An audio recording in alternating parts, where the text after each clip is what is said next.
membaca hamdalah, membaca istighfar, membaca Quran, membaca tahlil, mengamini doa, dan menyaksikan kebaikan. Mudah-mudahan semuanya menjadikan reflektor kebaikan di malam ini untuk seluruh saudara-saudara yang hadir di majelis ini. Amin. Amin. Hal yang paling penting dalam makna kegiatan malam ini sesuai dengan surat edaran dari Sekjen Kementerian Agama Republik Indonesia terkait panduan pelaksanaan memperingati Hari Amal Bakti Kementerian Agama Republik Indonesia yang ke-76 yang dikaitkan dengan masa pandemi COVID-19. Tentu masih banyak hal yang harus membatasi kita semua melakukan aktivitas, melakukan kegiatan, melakukan hal-hal yang bersifat seremonial, termasuk di dalamnya nanti besok pagi kita akan melaksanakan upacara Hari Amal Bakti Kementerian Agama. Itu juga masih sangat terbatas. Maka oleh karena itu menjadi sebuah kepatuhan kita, integritas kita, apa yang sudah menjadi kebijakan pimpinan. Jadi mudah-mudahan sahabat semua, terutama yang ada di daerah, walaupun saya merasakan mereka itu ngedumel, tetapi ngedumel mereka menunjukkan bahwa mereka adalah cinta pada institusi kita, yaitu Kementerian Agama. Dan kita sebagai pimpinan yang ada di Kementerian Agama Kabupaten Grobogan belum bisa mengakomodir apa yang menjadi permintaan, menjadi saran dan masukan untuk bagaimana kegiatan Hari Amal Bakti Kementerian Agama ke-76 ini menjadi lebih meriah. Apa makna atau arti sebuah kemeriahan itu, tetapi kalau kita tidak empati pada situasi, maka kita lebih mengedepankan empati pada situasi pandemi ini untuk saling menjaga,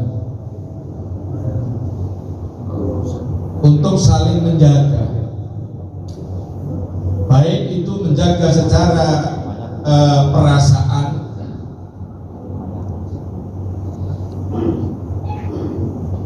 Ketua Satgas, Bapak Ibu Forkompimda begitu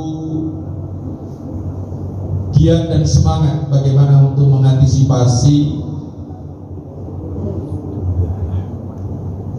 virus COVID-19 ini tidak merajalela di Kabupaten Grobogan.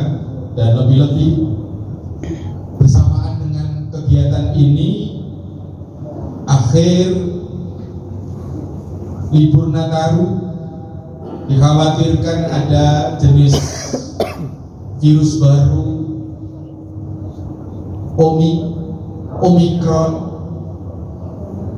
Ini kalau kita sebagai keluarga besar Kementerian Agama yang notabene yang menjunjung tinggi religiusitas kita, rasa empati kita, rasa peduli kita, sosial kawanan, ini kalau tidak kita tunjukkan, apa kata dunia?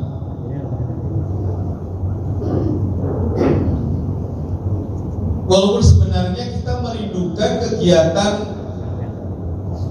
menyongsong Hari Amal Bakti Kementerian Agama itu dengan hiruk pikuk sorak-sorai sebelum masa pandemi. Kita bisa menghadirkan keluarga besar kita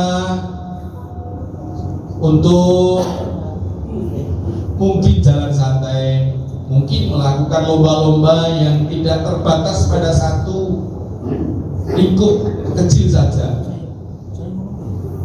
Tapi karena itu sudah menjadi perintah pimpinan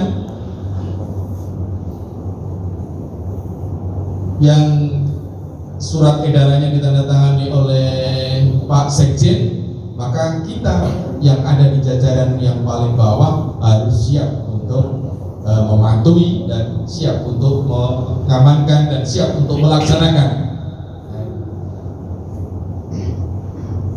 Banyak dalil yang disampaikan, Pak, ini pandemi sudah sangat longgar, Pak, ini baiknya ini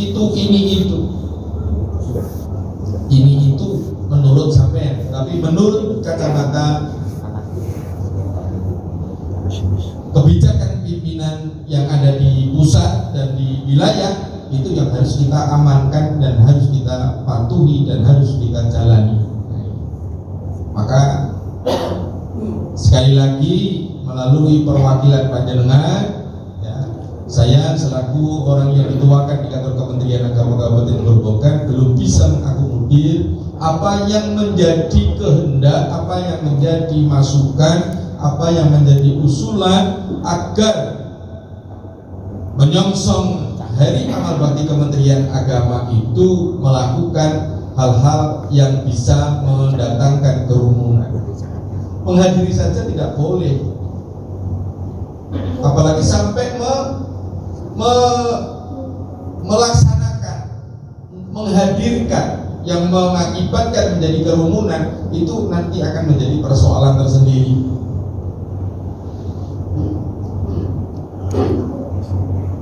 Silakan kalau kabupaten kota mungkin mampu melakukan jalan sehat, melakukan kegiatan yang menghadirkan banyak orang. Itu pada perspektif mereka, tapi pada perspektif kita tetap harus mematuhi rambu-rambu yang diberikan oleh pimpinan yang ada di pusat. Dan insya Allah apa yang kita lakukan semuanya bermuara kepada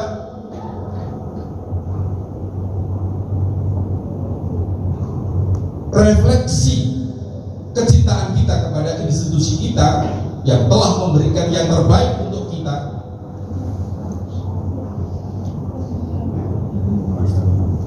Dan itu tidak dipandang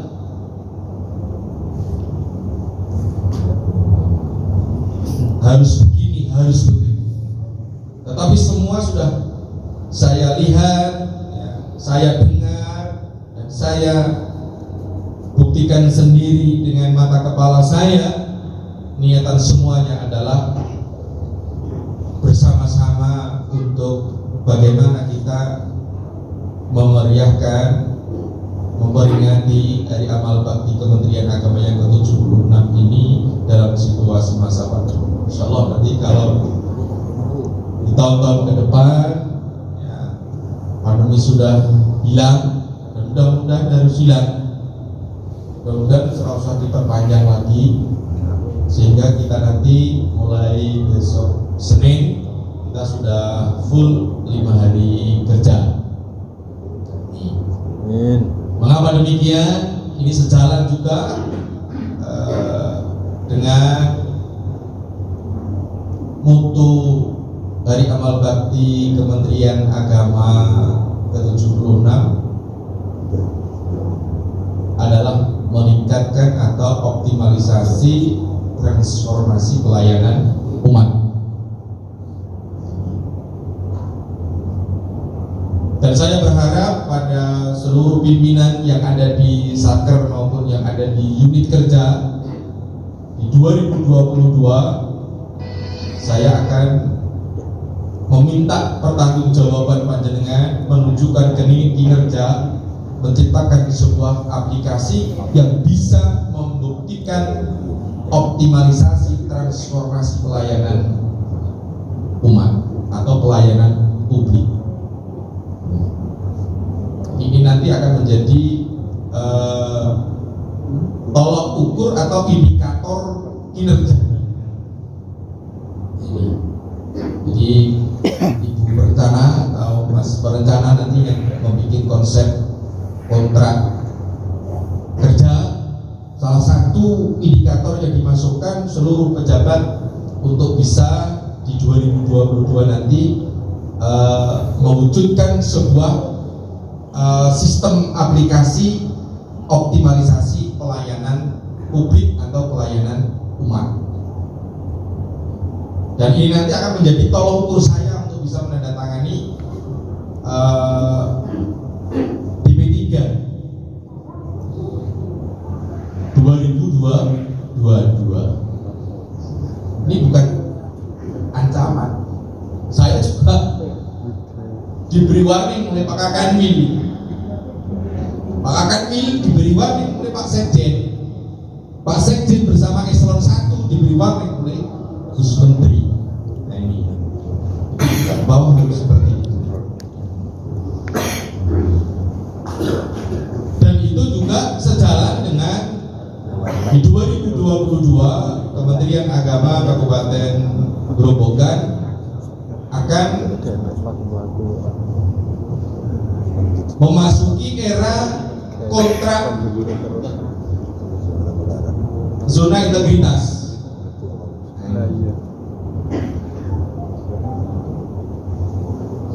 Maka nanti harapan saya sudah saya sampaikan kepada perencana pada masa revisi nanti tolong disiapkan agenda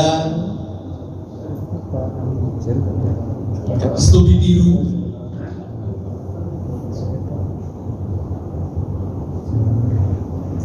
karena di Jawa Tengah ada satker yang lolos penilaian tingkat nasional.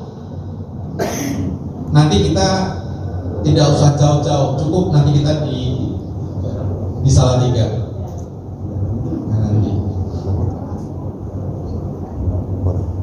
Nah, dari studi tiru itu nanti kita pakemkan menjadi berapa? 6 pokja ya, 6 tim. Dan itu nanti masing-masing langsung ke area masing-masing. Dan nanti kepala KUA ya ke kepala KUA. Kok iso itu predikat ini apa yang dilakukan oleh kepala KUA bersama jajaran? Kalau di sana hanya 5 atau 6 kepala KUA, di sini 19, berarti setiap satu KUA 3. Untuk dibombardir dengan pertanyaan-pertanyaan, langkah-langkah berikutnya seperti apa begitu.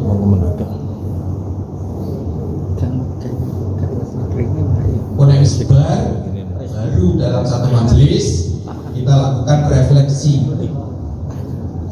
untuk menyamakan persepsi apa yang kita peroleh dengan paparan secara teori disampaikan itu nanti menjadi bahan renungan kita, bukan menjadi sebuah perdebatan, tetapi itu sudah menjadi sebuah catatan. Ini menjadi penting ya.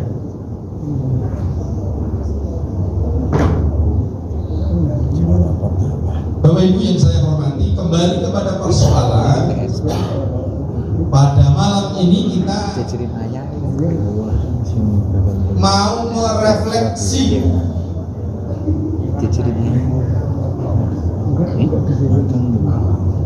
refleksi atau reflektor itu sebuah pantulan atau upaya memantulkan dari titik sinar kembali kepada sesuatu.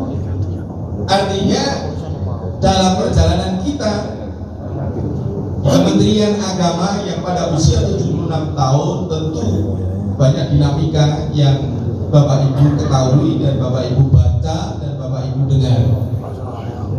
Sering disampaikan oleh Gus Menteri bahwa di awal berdirinya Kementerian Agama di 3 Januari 1946 itu tentu masih suatu dinamika yang belum stabil, eksistensi negara kita itu masih labil.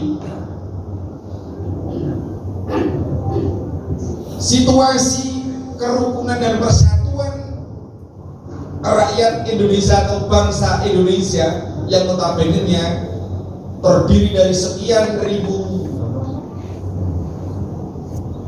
rakyat, suku, ras, dan sekian dari pemeluk agama, ini perlu diikat sebuah kesepahaman agar raihan kemerdekaan yang kita peroleh pada 17 Agustus 1945 itu bisa sesuai dengan track awalnya, sesuai dengan khitab para founding father pada saat itu. Sekali merdeka, tetap merdeka. Jangan sampai sekali merdeka tetap deklarasikan 5 tahun, 10 tahun, 15 tahun, 20 tahun ke depan itu kemerdekaan kita menjadi berantakan. Sadar bahwa negara kita menjadi sekian provinsi, menjadi kabupaten kota, menjadi beberapa desa kelurahan, RW, RT, suku, ras, agama. Maka para tokoh, ya, founding father, pendiri Kementerian Agama itu diilhami dengan Piagam Jakarta, maka bersepakatlah kehadiran Kementerian Agama yang mana di dalam rumah besar Indonesia itu terdiri dari beberapa agama, disepakati berdiri dalam Kementerian Agama, walaupun banyak pertentangan atau perdebatan penting dan tidaknya Kementerian Agama itu hadir, karena negara kita bukan negara agama, negara kita adalah nation atau sebuah bangsa atau bangsa. Tetapi secara esensinya kehadiran Kementerian Agama bisa menjadi titik awal merajut kebersamaan anak-anak bangsa dari berbagai agama, sehingga dengan berdirinya Kementerian Agama itu sampai muncul atau terbit sebuah keputusan pemerintah bahwa pemerintah atau negara mengakui pada saat itu 5 agama. Secara konstituante, secara konstitusi, keberadaan Kementerian Agama semakin kuat. Dan bila kita merefleksi atau mereflektor dari apa yang diactionkan Gus Menteri Agama saat ini, itu terjadi pro dan kontra. Menteri Wijilanto ini hijau, menteri mengucapkan peringatan agama selain Islam.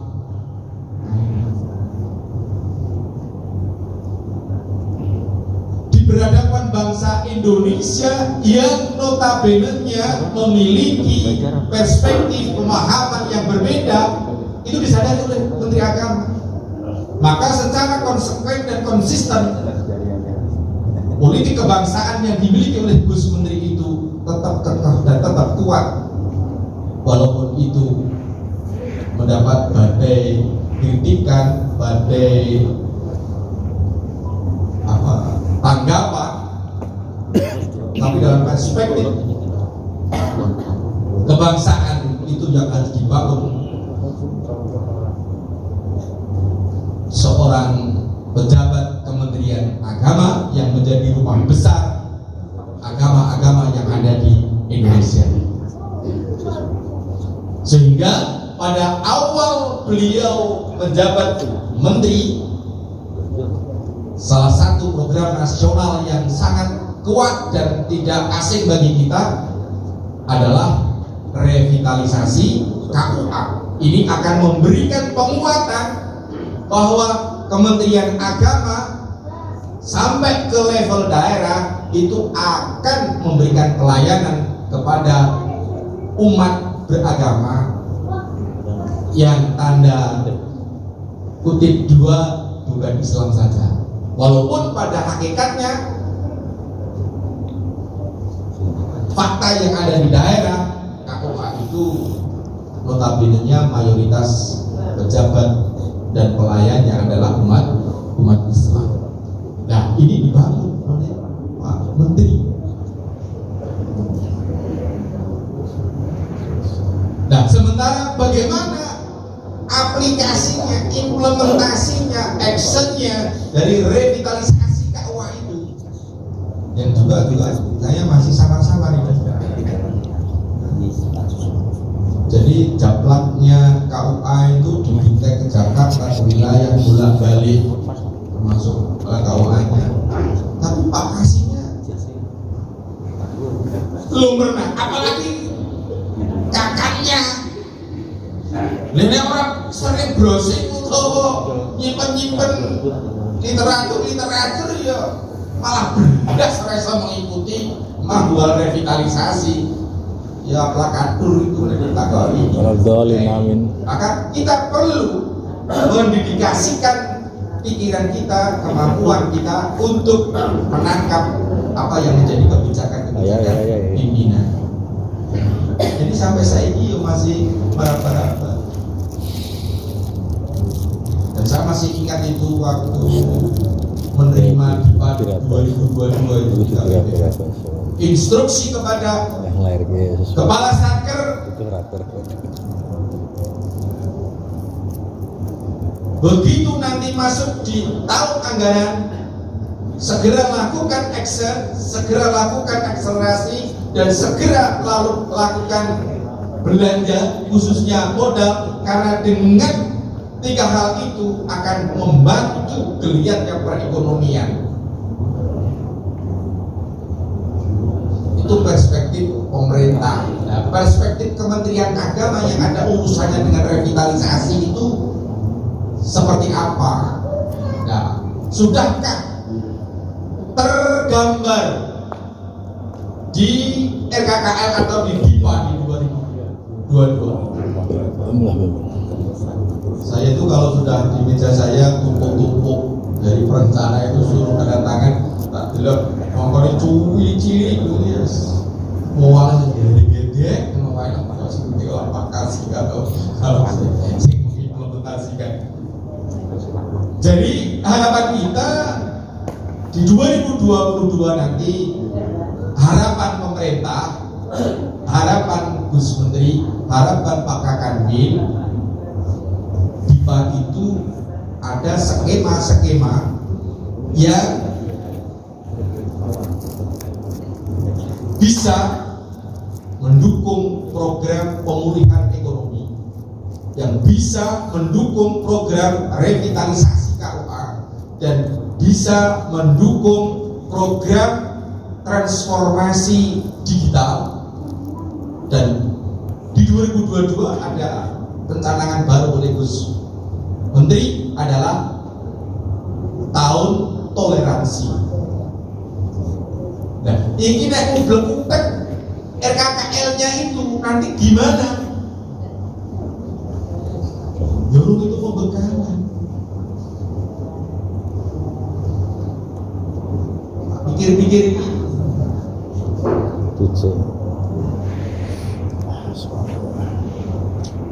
Pejabat teknis yang mumet ini. Kon mondo-mondo tapi tidak diberi arah bagaimana memondo-mondo itu. Sementara pondonannya itu tidak ada perubahan yang signifikan dari tahun ke tahun. Maka tekanan saya kalau sudah DIPA itu turun, tolong ditelaah, direfleksi dan disesuaikan dengan program-program utama yang ada di satker masing-masing melalui upaya revisi yang akan kita lakukan. Jangan revisi itu bersifat insiden melulu, perlu ada revisi yang bersifat terprogram.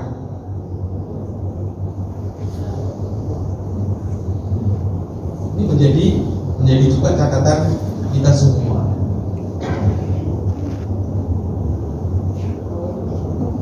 Nanti kalau kita tidak begitu, nanti kita salah juga.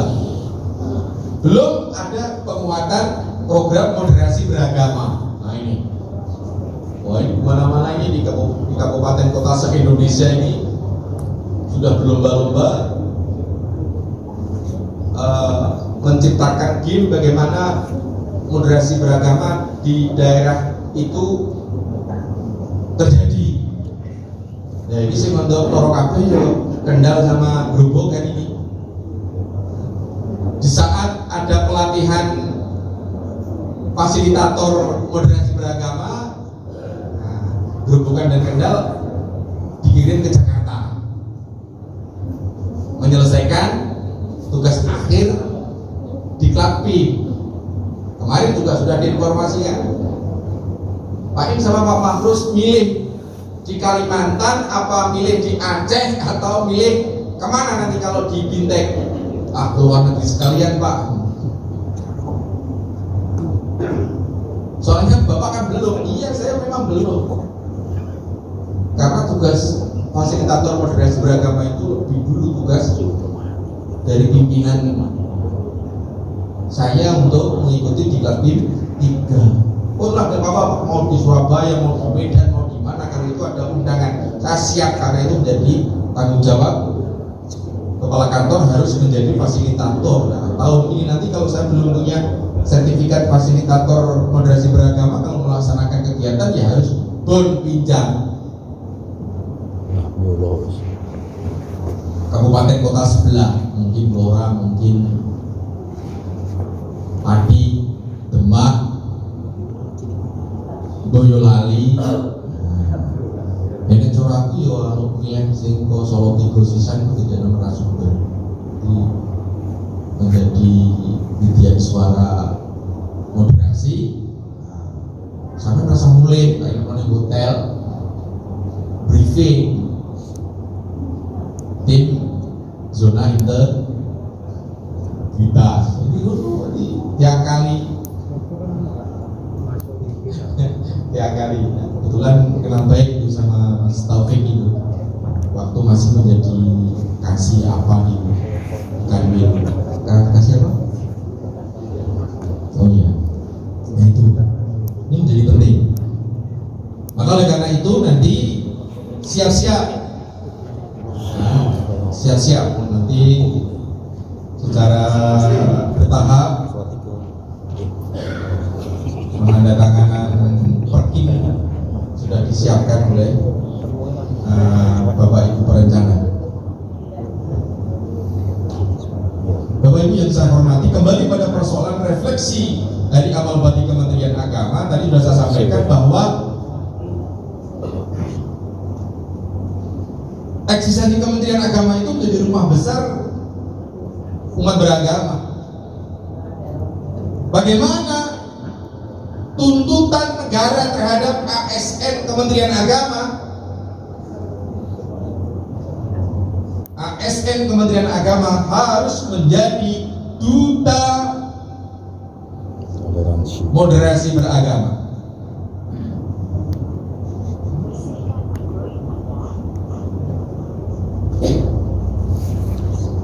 Membuat sebuah pernyataan, statement mudah, tetapi dalam implementasinya itu berat sekali.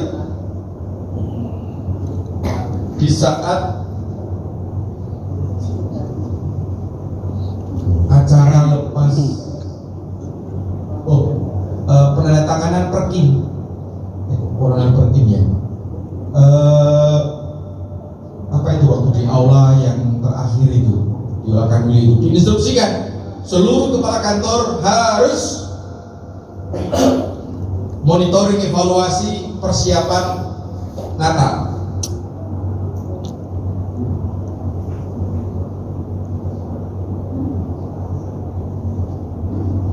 Agar secara psikis itu siap, saya menjalankan apa yang menjadi perintah pimpinan adalah menjalankan tugas dinas. Oh, dinas. Tidak berpikir saya ini kesuwen nanti pas sudah laku. Pokoknya saya kemana pun, walaupun itu gereja atau kemana, landasan saya adalah tugas negara.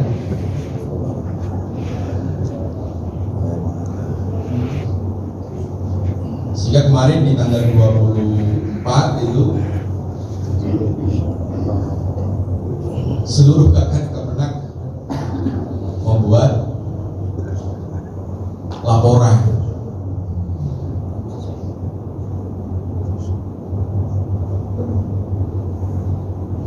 Alhamdulillah pendampingnya juga kebetulan ada tugas, jadi orang pakai akeh di monitoring, ini sudah dapat bahan untuk laporan dan melaksanakan tugas pimpinan. ASN Kementerian Agama juga begitu. Jangan sampai kita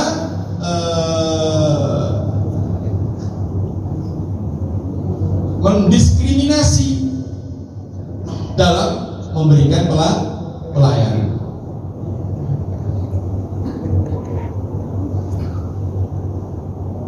Ini menjadi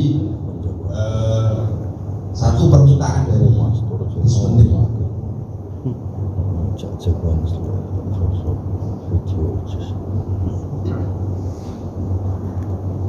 Dan juga disampaikan Pak Dirjen Bimas Islam, dipertegas oleh Pak Kakanwil, ke depan dimungkinkan eksistensi kepala KUA bila revitalisasi itu sudah sesuai dengan kodratnya. Sebagian kewenangan kepala kantor Kementerian Agama Kabupaten akan dilimpahkan kepada kepala KUA.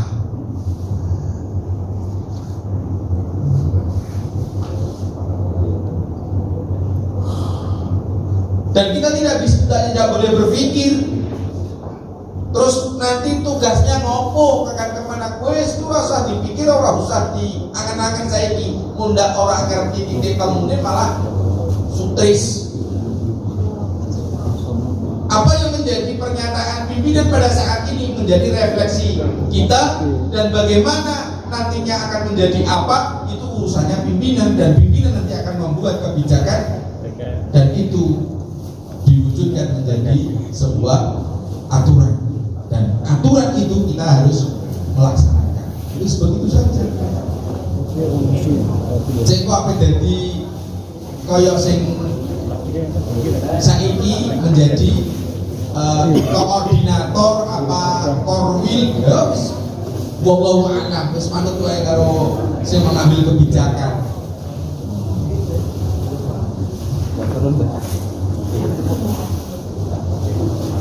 Dan kaitan dengan alih fungsi dari struktural ke fungsional ini sesuai dengan perintah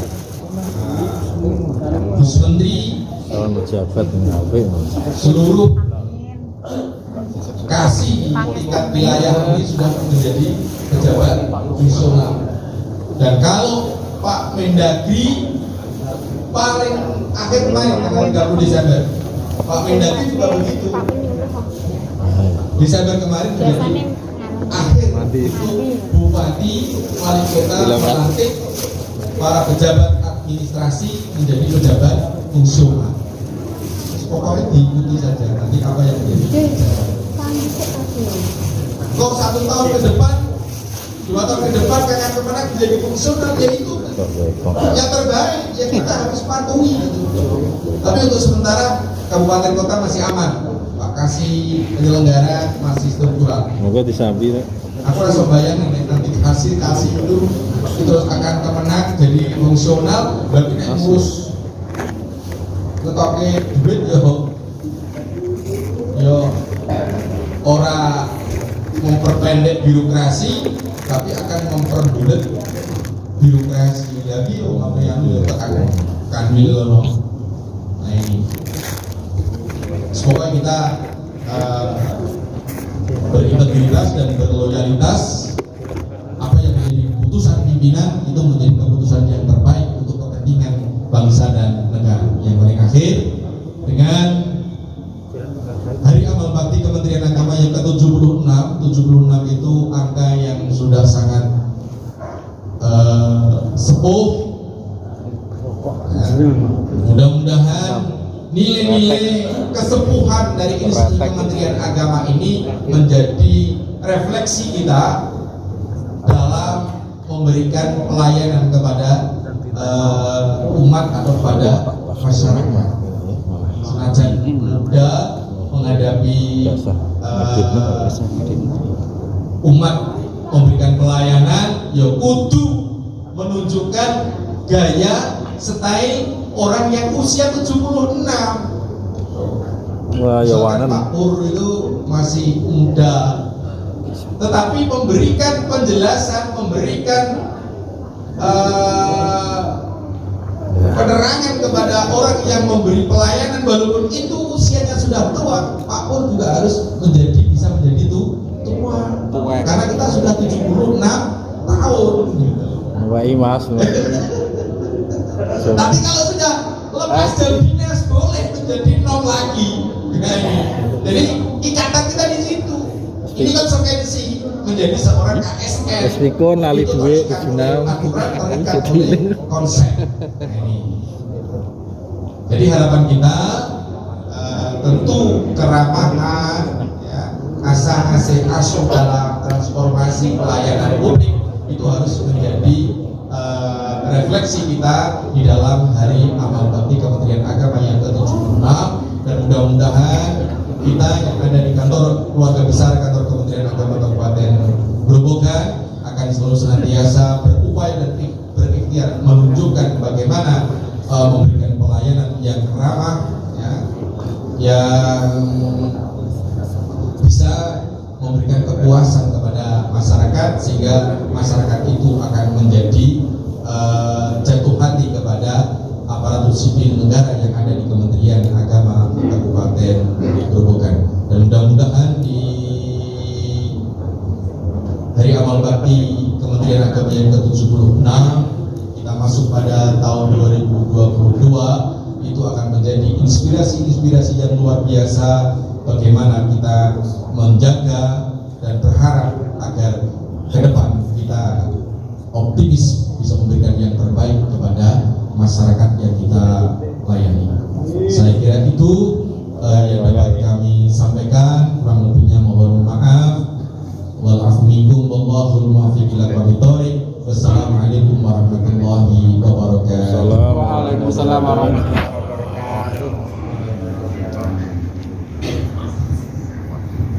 Bapak dan Ibu yang kami hormati, dengan demikian acara Ratibul Quran dan diadakan dalam rangka Hari Amal Bakti ke-76 Kementerian Agama Kabupaten Republik Indonesia. Dan marilah acara ini kita akhiri terlebih dahulu dengan bacaan hamdalah bersama-sama. Alhamdulillahirobbilalamin. Acara dilanjutkan dengan ramah tambahan.